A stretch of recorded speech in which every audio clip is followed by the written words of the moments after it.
Thank you for having me back, Robert. And I would like to clarify that I have no affiliation to Nectar Drop, Cough Drop, and indeed cough syrup brands are equal. Now, I would like to return to the matter in hand, the environment.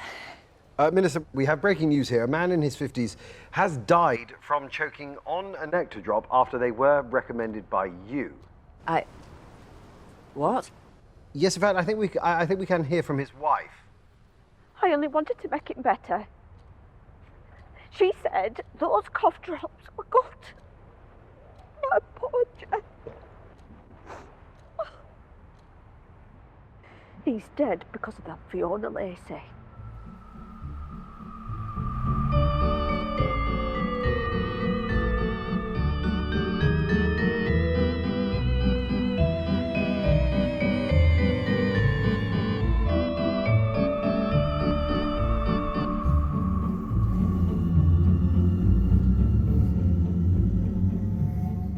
Well, I'm very sorry to hear that, but I... Do you take some responsibility for this man's death?